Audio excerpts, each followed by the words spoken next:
근데 이제 부가가치가 소비 행위에 대해서 세금이 부과된다 그랬어요. 근데 그 소비 행위는 재화가 될 수도 있고 서비스가 될 수도 있어요. 근데 서비스를 앞으로는 용역이라고 좀 표현할 거예요. 용역. 그래서 재화와 용역의 소비의 행위에 대해서 세금이 부과되는데 국가 간의 거래도 발생한다는 거예요. 국가 간의 거래도 발생한다. 왜냐면 이제 삼성 핸드폰을 미국에서 팔 수도 있고 또는 미국의 애플의 핸드폰을 우리나라에서 소비할 수도 있죠. 그럼 그럴 때 부가세를 어떻게 부과할까?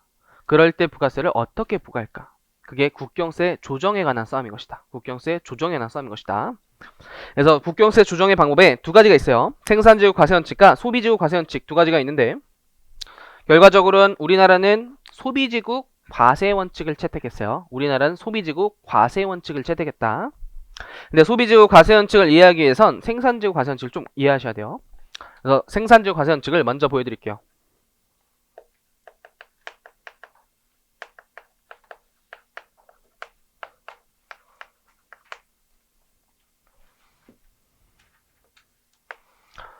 이제 외국에 부가세가 5%인 나라가 있었어요. 우리나라는 10%예요. 근데 우리나라는 부가세가 10%인 것이다.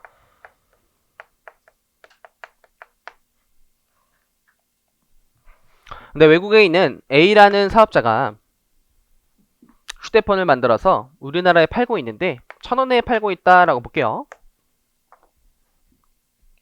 그럼 이 1,000원에 대해서 부가가치세가 부과돼야 되는데 생산지구 과세원칙이란 그 물건을 생산한 나라에 세율을 부과하는 거예요. 그럼 1,000원에 5%의 세율이 부과되겠죠. 1,000원에 5% 세율이 부과될 것이다. 그럼 이제 A사의 휴대폰이 만약에 국내에서 소비가 될 경우엔 1,050원에 팔게 될 거예요. 1,050원에서 팔 것이다. 근데 만약에 삼성 핸드폰을 우리나라에서 만들어서 우리나라에 팠는데 동일한 가격 1,000원이었다라고 가정해보면 1,000원에 10%를 부과해야 돼요. 왜냐면 생산을 우리나라에서 했죠. 우리나라 생산물품은 우리나라 세금을 부과해야 되기 때문에 1,000원에 10%, 1,100원에 S사 삼성의 물건을 팔 것이다. 그래서 동일한 1,000원의 물건을 파는데 세율 때문에 가격이 달라졌죠. 세율 때문에 가격이 달라졌어요. 심지어 이제 우리나라 물건을 외국에 수출했다라고 가정해보시면 이제 외국에서 A사 핸드폰을 팔 때도 똑같이 생산지구 과세원칙에 따르면 1,000원에 5%, 1,050원. 근데 S사는 생산한 나라가 10% 세율이니까 1,000원에 10%, 1,100원에 팔 것이다. 외국에서도 자국 물품이 유리하고 심지어 우리나라에서도 외국 물품이 유리한 결과가 나오죠. 이걸 좀 어려운 용어로 가격 왜곡을 초래한다라고 해요. 가격 왜곡을 초래한다. 그래서 부가세라는 세금 때문에 가격 왜곡을 초래하면 안 된다라는 입장이어서 이제 OECD에 가입한 나라들은 모두 대부분 소비지구 과세 원칙을 채택했어요. 생산지구 과세 원칙이 아니라 이러한 원인 때문에 소비지구 과세 원칙을 채택했다. 그래서 소비지구 과세 원칙이 뭔지 보시면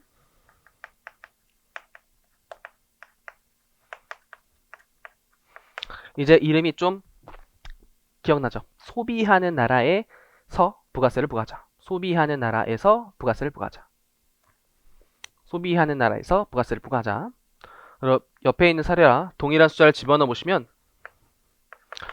이제 외국의 부가세는 5%래요. 근데 우리나라의 세금은 10%래요. 근데 부가세를 소비하는 나라에서 부과하재요.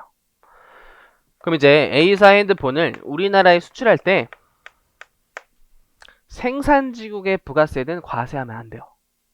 그럼 어떻게든 부가세를 제거했을 거예요. 근데 그건 각종 나라가 선택하는 방법이 다르다. 그 부가세를 제거하는 방법은 다르다. 일단 그래서 1,000원의 물건이 들어왔어요. 세금이 없는 채로 들어왔을 것이다. 왜냐면 소비지구 과세원칙 채택했기 때문에. 그럼 이제 소비하는 나라가 우리나라라면 A사의 1,000원도 소비하는 국가의 10% 세율을 부과해야 된다. 그게 소비지구 과세원칙이에요. 그럼 이제 가격이 1,100원에 팔 것이고 이제 S사가 우리나라에서 만든 휴대폰을 우리나라에서 팔 때도 소비하는 나라의 세금을 부과하기 때문에 동일하게 1,100원에 팔릴 것이다. 그래서 똑같은 1,000원의 물건을 팔 때 세금 때문에 가격이 달라지지 않고 있다. 그래서 소비지구 과세원칙을 우리나라는 채택하고 있다예요.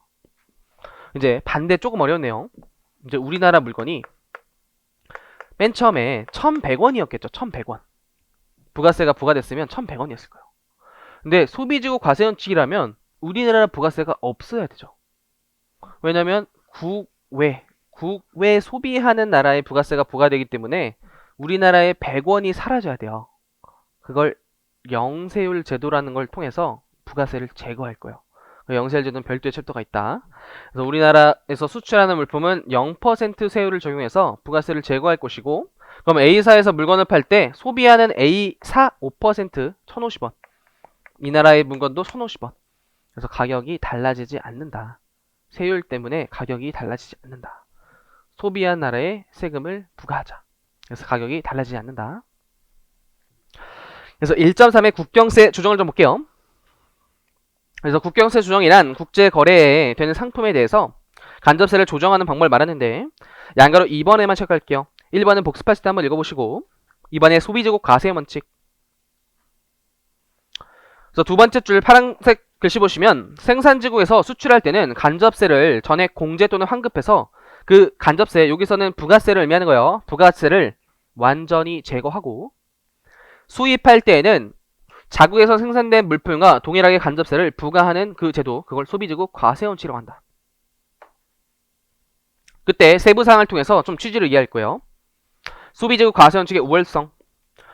첫 번째 줄에 만약 생산지국 과세원칙을 채택한다면 생산지국이 5%고 소비지국이 10%일 때 세율이 다르다. 그때 국제거래에 있어서 간접세로 인해서 국가 간 대외 경쟁력의 왜곡이 초래된다. 그래서 가격에 왜곡이 발생한대요. 가격에 왜곡이 발생한다. 그래서 예시가 나온 게 칠판 설명이랑 동일하기 때문에 복습하실 때 꼭 읽어보시고, 두 번째 문단의 이해 반하여를 보시면 소비지국 과세원칙은 생산지국과 소비지국이 간접세율이 다르더라도 결과적으로 가격은 똑같이 돼요. 왜냐면 소비한 나라의 세금을 동일하게 부과하기 때문에 세금 때문에 가격이 달라지지 않는다. 그래서 2점 결과적으로 우리나라의 부가세법 태도. 그래서 현재 거의 대부분의 나라가 소비지국 과세원칙을 채택하고 있는데 우리나라도 마찬가지라고 되어 있네요. 근데 결과적으로 이제 소비지국 과세원칙을 채택해서 2번을 먼저 볼게요. 재화의 수입에 대해서 우리나라 부가세를 과세할 거예요. 우리나라가 소비하니까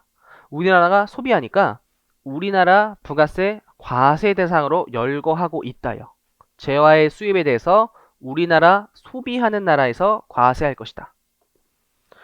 근데 동그라미 만에 수출은 우리나라에서 소비가 안 일어나고 있죠. 그럼 우리나라의 부가세를 제거할 거예요. 그 수출이면 반대는 수입이겠죠. 수입하는 나라의 부가세를 부과해야 되기 때문에 우리나라 부가세를 제거할 건데, 그 제거하는 제도가 영세율이라는 제도다. 영세율이라는 제도다. 그래서 소비지국 과세원칙을 채택한 결과 우리나라가 수출하는 제한은 영세를 적용한다. 수입하는 제한은 10%인 과세 거래로 규정하고 있다라는 결론을 도출하셔야 돼요. 결국엔.